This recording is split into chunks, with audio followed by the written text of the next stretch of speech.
जी हाँ my dear student, आज का जो क्लास है बाबू आप सब के लिए ज़्यादा ही वीवीआई होने वाला है, क्योंकि आज की क्लास के अंतर्गत मेरे दोस्त मेरे भाई क्लास 12 जो आपका बायोलॉजी है, क्या क्लास 12 जो आपका बायोलॉजी है जिसे कि हम लोग जीव विज्ञान के नाम से जानते हैं, तो बायोलॉजी के वीवीआई ऑब्जेक्टिव क्वेश्चन आज आपको सोल्यूशन करवाने वाले हैं। और इतना ज़्यादा इंपॉर्टेंट क्वेश्चन है ना ब्रदर जी, डायरेक्ट आपके एग्जाम में 100% फिक्स हो जाएगा। क्या 100% फिक्स हो जाएगा? तो इसलिए आपसे रिक्वेस्ट ही नहीं, एक बड़ा भाई होने के नाते आपसे विनती करते हैं, इस वीडियो को शुरू से लेकर के अंत तक देखिएगा। एग्जाम में एक भी ऑब्जेक्टिव इससे बाहर नहीं आएगा, मेरा 100% गारंटी है। और जैसा कि आप लोग जानते हैं कि जो भी ऑब्जेक्टिव बताते हैं 100% सही डायरेक्शन देते हैं, और इतना ऑब्जेक्टिव यदि आप कंप्लीट कर लेते हैं एग्जाम में बाबू, इससे बाहर तो पूछा ही नहीं जाएगा। तो चलिए आप लोग क्या कीजिएगा, इन तमाम ऑब्जेक्टिव पे विशेष ध्यान दीजिएगा। तो सबसे पहला ऑब्जेक्टिव माय डियर स्टूडेंट यहाँ पे दिया गया 1 नंबर का प्रश्न। तो 1 नंबर का प्रश्न क्या कहता है बाबू कि निम्नलिखित में से किससे युग्मकों का निर्माण होता है? क्या युग्मकों का निर्माण किससे होता है? तो मेरे डियर स्टूडेंट आपको पता होना चाहिए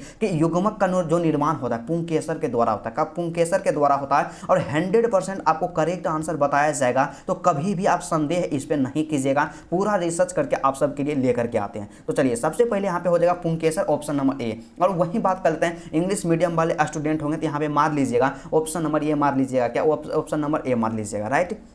और वहीं बात कर लेते हैं नेक्स्ट क्वेश्चन। तो 2 नंबर का प्रश्न हमारे पास क्या दिया गया है जी? तो दूसरा प्रश्न जो हमारे पास दिया गया है 2 नंबर का प्रश्न कि निम्नलिखित में से किसमें नर एवं मादा पुष्प एक ही पौधों पर पाए जाते हैं? कितना इंपॉर्टेंट है गोलू, आपको बताना है कि निम्नलिखित में से किसमें क्या होता है, किसमें नर एवं मादा जो पुष्प होता है दोनों एक ही पर पाए जाते हैं। तो आपका यहाँ पे खीरा है ना, जो खीरा क्या है, एक प्रकार का एक लिंगी है। क्या खीरा एक लिंगी है? और एक लिंगी होने के कारण इसमें नर एवं मादा पुष्प एक ही जगह पे एक ही पौधे पर पाए जाते हैं। Option number A is the correct answer. क्या? Option number A is the correct answer my dear student. बहुत ही खतरनाक और जबरदस्त क्वेश्चन है, इंग्लिश मीडियम वाले स्टूडेंट काफी ज्यादा परेशान है, तो आप लोग परेशान नहीं होइए। क्या है कि in which of the following are made and, यहाँ पे क्या male and female flowers found on the same plants. क्या? Same plants. यहाँ पे क्या हो जाएगा, यहाँ पे कुकुम्बर हो जाएगा। ऑप्शन नंबर जो आपका ए होगा मेरे प्यारे बच्चों, बिल्कुल सही आंसर हो जाएगा। एग्जाम में बाबू छपेगा तो कभी भी आपको इसको इग्नोर करके नहीं चलना है। और जैसा कि आप लोग जानते हैं कि हम आपका ऑब्जेक्टिव सीरीज स्टार्ट कर दिए हैं,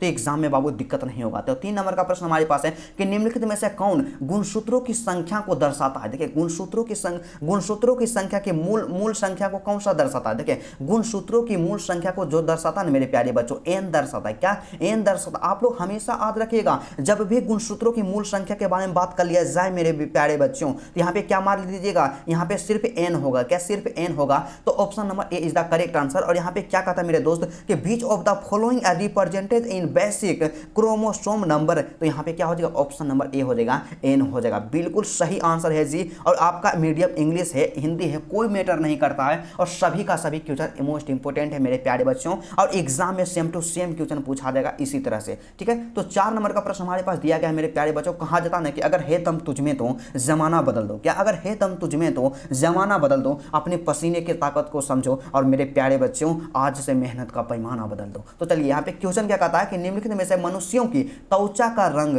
कैसे निर्धारित होता है? देखिए मनुष्य के त्वचा का रंग का निर्धारण जो करना रहता है एकाधिक जीन के द्वारा। क्या? एकाधिक जीन के द्वारा मनुष्यों के त्वचा के रंग का निर्धारण किया जाता है। तो ऑप्शन नंबर जो आपका बी होगा मेरे प्यारे बच्चों, बिल्कुल सही आंसर हो जाएगा कि how is skin colour in human determined. तो यहाँ पे क्या हो जाएगा, ऑप्शन नंबर बी हो जाएगा, मल्टीपल जीन्स हो जाएगा। क्या? मल्टीपल जीन्स हो जाएगा मेरे प्यारे बच्चों। बिल्कुल ही खतरनाक क्वेश्चन है, एग्जाम के दृष्टिकोण से बाबू बहुत ही ज्यादा इंपॉर्टेंट है, इसको कभी भी मिस आप मत कीजिएगा, क्योंकि आपके लिए मल्टी वीवीआई क्वेश्चन लेकर के आते हैं। 12th ज्ञान आपका जो चैनल है ना मेरे दोस्त, आप सबका अपना परिवार है, इसको इतना ज्यादा सपोर्ट कीजिए, इतना ज्यादा सपोर्ट कीजिए कि बिहार का नंबर 1 चैनल बन जाए। बस आप इसी तरह से वीडियो को लाइक करते जाइएगा, ठीक है। तो 5वां क्वेश्चन क्या दिया गया है मेरे दोस्त कि निम्नलिखित में से कौन जन्म से लेकर मृत्यु के बीच अवधि है? आपको नहीं पता है जी कि जन्म से लेकर मृत्यु के बीच का जो अवधि होता है ना विनोद, उसको जीवन काल कहते हैं। क्या कहते हैं? जीवन काल कहते हैं मेरे प्यारे बच्चों। ऑप्शन नंबर जो आपका बी होगा बिल्कुल सही आंसर हो जाएगा। क्या? ऑप्शन नंबर जो होगा आपका बिल्कुल सही आंसर हो जाएगा। और वहीं बात करते हैं मेरे प्यारे प्यारे बच्चों और भाइयों के लिए कि which of the following is the period from birth through death. यहाँ पे क्या हो जाएगा, लाइफ स्पेन हो जाएगा। क्या लाइफ स्पेन हो जाएगा मेरे प्यारे बच्चों? ऑप्शन नंबर जो बी होगा बिल्कुल सही आंसर हो जाएगा। और इसी तरह से आप वीडियो को लाइक करते जाइएगा, एग्जाम में बाबू दिक्कत नहीं होने देंगे। और 10 मिनट तो सिर्फ देखना है, 10-10 मिनट डेली देखिए ना, आपको एग्जाम में क्वेश्चन नहीं छूटेगा, 100% गारंटी हम देते हैं। यहाँ पे क्या कहा था कि निम्नलिखित में से कौन सी गैस पृथ्वी के प्रारंभिक काल में नहीं थी? देखिए पृथ्वी के प्रारंभिक काल में जो गैस नहीं था ना, जब पृथ्वी का विकास हुआ था तो उस समय में O2 गैस नहीं था, मतलब ऑक्सीजन नहीं था मेरे प्यारे बच्चों। Option number A is the correct answer. मतलब कि यहाँ पे क्या हो, which of the following gases was not present in the early और एटमॉस्फेयर ऑफ द अर्थ। यहाँ पे क्या हो जाएगा, ऑप्शन नंबर ए हो जाएगा O2। क्या O2 हो जाएगा? क्या O2 हो जाएगा? मतलब कि क्या होता है कि जब पृथ्वी के शुरुआत में वहाँ पे क्या ऑक्सीजन उपलब्ध नहीं था और धीरे धीरे ऑक्सीजन का यहाँ पे विकास किया गया था। ठीक है, तो चलिए उसके बाद नेक्स्ट क्वेश्चन हमारे पास दिया गया 7 नंबर का कि निम्नलिखित में से कौन समुद्री मछली है? तो आपको पता होना चाहिए कि हिल्सा। क्या हिल्सा नाम का जो मछली है ने, समुद्री मछली है। Option number C is the correct answer कि which of the following is a marine fish. यहाँ पे क्या हो जाएगा, हिल्सा हो जाएगा। ऑप्शन नंबर सी हो जाएगा मेरे प्यारे बच्चों, बिल्कुल सही आंसर हो जाएगा। और इसी तरह से गर्दा उड़ाते रहिए क्योंकि आप संतोष भैया से अपना स्टडी कर रहे हैं, एग्जाम में दिक्कत कभी मिस्टेक से भी नहीं होगा। जितना बता रहे हैं उतना सोल्यूशन करवाते जाएंगे, करते जाइए आप लोग। ठीक है, तो नेक्स्ट क्वेश्चन है कि निम्नलिखित में से किसका संबंध पीली क्रांति से है? आपको नहीं पता है मेरे प्यारे बच्चों कि पीली क्रांति से संबंध यहाँ पे तिलहन से। क्या तिलहन से है? तिलहन से आप याद रखिएगा। पीली क्रांति का मतलब याद रखिएगा ना, पीला सरसों। क्या पीला सरसों? और पीला सरसों क्या है, तिलहन है। तो ऑप्शन नंबर डी इसका सही आंसर होगा कि which of the following is related to the yellow revolution. तो यहाँ पे क्या हो जाएगा, वाइल्ड सीड। क्या वाइल्ड सीड्स हो जाएगा? ऑप्शन नंबर जो डी होगा मेरे प्यारे बच्चों, बिल्कुल ही सही आंसर हो जाएगा। और कहा जाता नहीं कि यदि आप किसी चीज को पूरी शिद्दत के साथ चाहते हैं तो पूरी कायनात आपको उससे मिलाने में लग जाती है। आप लगातार मेहनत कीजिए, 3 महीना का जो समय है ना, आप अपने आप को झोंक दीजिए। जितना ज़्यादा मेहनत करना पड़े उतना ज़्यादा मेहनत कीजिए, एग्जाम में आपका बेहतर परसेंटेज जरूर आएगा। तो चलिए यहाँ पे क्वेश्चन क्या कहता है, निम्नलिखित में से किस ग्रह पर जीवन की संभावना है? देखिए पृथ्वी के अलावा जो जीवन की संभावना है ना, मंगल ग्रह पे। क्या मंगल ग्रह पे है मेरे प्यारे बच्चों? ऑप्शन नंबर जो आपका ये होगा बिल्कुल सही आंसर होगा कि यदि मंगल ग्रह पे जीवन की संभावना है, सीधा साध रखिए ना जी, उतना काहे परेशान आप हो रहे हैं बताइए? आपके भाई जब आपके साथ है तो आपको एग्जाम में दिक्कत होगा कभी बाबू? कभी दिक्कत होने हम देंगे ही नहीं। ठीक है, तो यहाँ पे मार लीजिएगा ऑप्शन नंबर ए इसका यहाँ पे टिक कर लीजिएगा। क्या ऑप्शन नंबर जो ए आएगा इसका बिल्कुल सही आंसर हो जाएगा। और वहीं बात कर लेते हैं मेरे प्यारे प्यारे बच्चों, नेक्स्ट क्वेश्चन जो हमारे पास 10 नंबर का दिया गया है, मोस्ट इंपोर्टेंट कहा जाता है मेरे को दोस्त यहाँ पे विनोद। देखिए विनोद, इसको ना मोस्ट इंपोर्टेंट कर देना है और 3 स्टार इसको लगा देना है। क्या है क्वेश्चन जी कि निम्नलिखित में से कौन पारिस्थितिकी तंत्र के जैविक घटक है? काफी मोस्ट इंपोर्टेंट है जी। तो इसका जो सही आंसर होगा कि उत्पाद। क्या उत्पाद जो है ना पारिस्थितिकी तंत्र के जैविक घटक है मेरे प्यारे बच्चों। ऑप्शन नंबर जो आपका डी होगा बिल्कुल ही सही आंसर हो जाएगा। और इंग्लिश मीडियम वाले स्टूडेंट बिल्कुल नाराज ना हो मेरे दोस्त, आपके भाई आपके साथ यहाँ पे सीधा सा सिंपल सा क्वेश्चन है कि which of the following is a biotic components of the ecosystem. तो यहाँ पे क्या हो जाएगा मेरे प्यारे बच्चों, प्रोड्यूसर हो जाएगा। ऑप्शन नंबर जो आपका यहाँ पे क्या हो जाएगा, option number D is the correct answer. Exam में 110% टकराएगा। ठीक है, तो कभी भी इसको मिस्टेक मत कीजिएगा।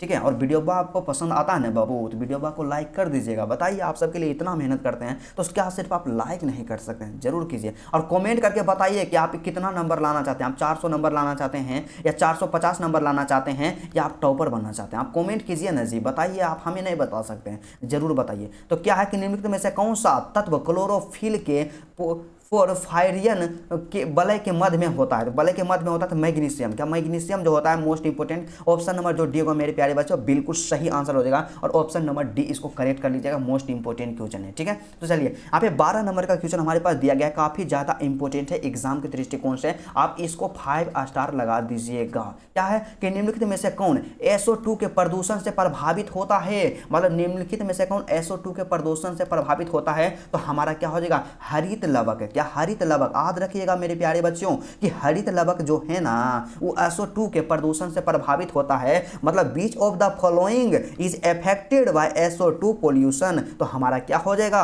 हरित लवक हो जाएगा। ऑप्शन नंबर सी मेरे प्यारे बच्चों बिल्कुल सही आंसर हो जाएगा। क्या हो जाएगा, क्लोरोप्लास्ट।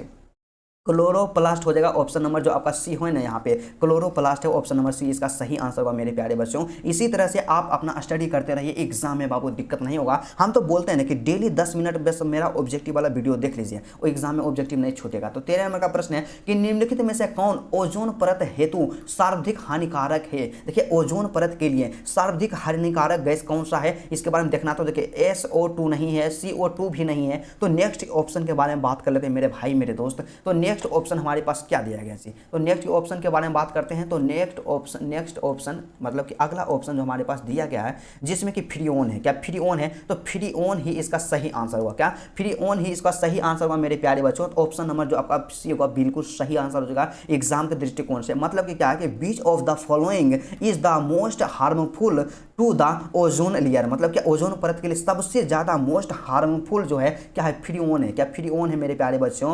ऑप्शन नंबर जो आपका सी होगा बिल्कुल 100% करेक्ट। आप लोग समझिएगा 100% करेक्ट आंसर है, गलती का गुंजाइश ही नहीं है। और पीडीएफ लेने के लिए डिस्क्रिप्शन में टेलीग्राम ग्रुप, व्हाट्सएप ग्रुप, जहां भी आप कंफर्टेबल हैं ग्रुप को ज्वाइन कर लीजिए। आपको पीडीएफ बिल्कुल फ्री ऑफ कॉस्ट मिलेगा, किसी भी प्रकार का कोई भी पैसा देना नहीं पड़ेगा। बस मेरा 100% आपसे यही रिक्वेस्ट है, आप रेगुलर क्लास कीजिए, ठीक है। तो यहाँ पे क्वेश्चन क्या कहता है, विनोद की निम्नलिखित में से कौन सा पौधा विषैला हृदय ग्लाइकोसाइड उत्पन्न करता है। क्या विषैला हृदय ग्लाइकोसाइड उत्पन्न करता है। तो यहाँ पे क्या हो जाएगा, यहाँ पे इसका जो सही आंसर होगा मेरे दोस्त ऑप्शन नंबर बी हो जाएगा कैलोट्रोपिस। क्या कैलोट्रोपिस हो जाएगा, इसका बिल्कुल सही आंसर हो जाएगा। और वहीं बात कर लेते हैं नेक्स्ट क्वेश्चन के बारे में। नेक्स्ट क्वेश्चन हमारे पास क्या दिया गया उसमें मार लीजिएगा, ऑप्शन नंबर यहाँ पे क्या हो जाएगा, ऑप्शन नंबर बी मार लीजिएगा, ठीक है। और वहीं बात कर लेते हैं 15 नंबर का क्वेश्चन जो कि सबसे अंतिम प्रश्न है। तो 15वां क्वेश्चन क्या कहता है मेरे दोस्त मेरे भाई, क्या कहता है विनोद कि निम्नलिखित में से कौन लघु बीजाणुधानी का हिस्सा नहीं है। मेरे दोस्त आपको बताना है कि लघु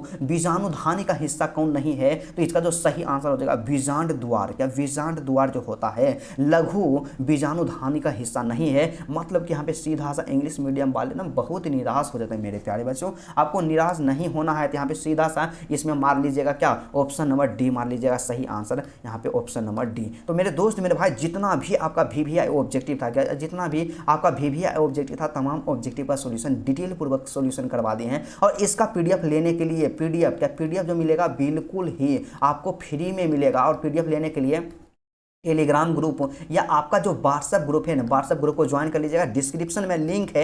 और इसी तरह से रेगुलर क्लासेस करने के लिए आप लोग क्या कीजिएगा, प्रत्येक दिन डेली यहाँ पे 10 बजे मेरे वीडियो अपलोड हो जाएगा, सुबह में अपलोड होगा, इसको आप जरूर देखते रहिएगा। 2 बजे वीडियो आएगा, एक 10 बजे आएगा मेरे दोस्त, और एक शाम में 7 बजे आएगा। तो आप लोग इस टाइम में जरूर देखेगा, एग्जाम में आपको दिक्कत नहीं होगा। और आपसे हम यही रिक्वेस्ट करना चाहेंगे, यदि आपको वीडियो अच्छा लगा सबसे पहले आप लोग क्या कीजिएगा, वीडियो को दिल से लाइक कर दीजिएगा मेरे प्यारे बच्चों। और चैनल पर नए हैं ना जी, तो अपने दोस्त बना लीजिएगा, चैनल को सब्सक्राइब करके एग्जाम तक आपको दिक्कत होने नहीं देंगे। और आप यदि हमसे ज्यादा संतुष्ट हैं, हमें अपना टीचर मानते हैं, तो अपने 5 दोस्त के पास इस वीडियो को शेयर जरूर कर दीजिएगा। तो चलिए आज का क्लास यहीं तक था, फिर आपसे मिलते हैं नेक्स्ट वीडियो में और नेक्स्ट टॉपिक के साथ। तब तक के लिए जय हिंद।